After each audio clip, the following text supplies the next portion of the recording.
Hello बच्चों, let's take the question. The question says we have to match. यहाँ पे दो कॉलम्स दिए हुए, column 1 and column 2. Let's see first the key concept. The key concept is based on the topic hydrogen. Now let's see what we are going to do in this question. We have first option which is saying heavy water. यानी कि heavy water के बारे में हमें इनमें से कोई एक स्टेटमेंट, यानी कि जो A B C D column 2 दिए हुए हैं, कॉलम 2 का कोई एक स्टेटमेंट सही होना चाहिए. Let's see which one is correct.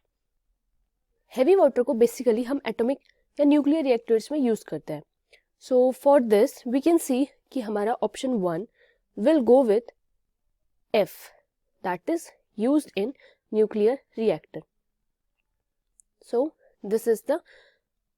this will go with F, यानी कि 1 will go with F.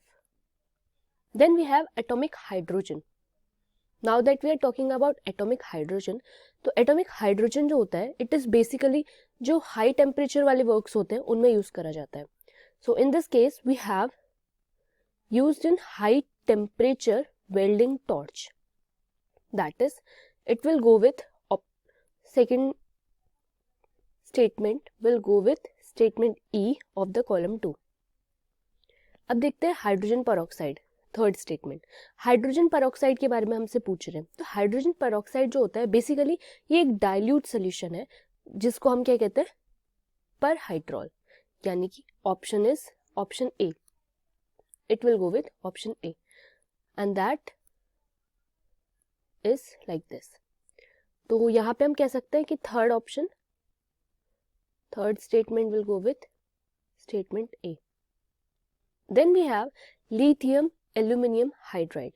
यानी कि lithium aluminium hydride के बारे में पूछ रहे हैं.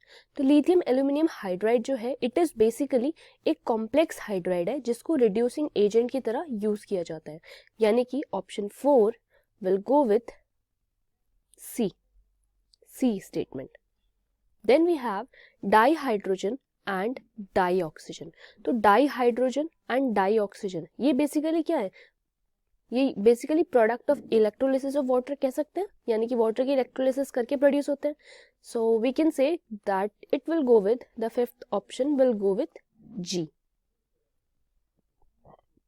Next we have the sixth one यानी कि आयरन और टीआई इनका जो अलॉय है, how we are going to use it. तो आयरन और टीआई का जो अलॉय होता है it is basically used as a sponge to absorb hydrogen gas. यानी कि इंडस्ट्रीज में इंडस्ट्रियल एप्लीकेशन इसका ये भी होता है कि हाइड्रोजन गैस के लिए हाइड्रोजन गैस एब्जॉर्ब करने के लिए एज अ स्पंज इसका यूज करा जाता है. So we can say the sixth option will go with statement D. Then we have the last that is seventh option which is going to say कि sodium hexa Meta phosphate.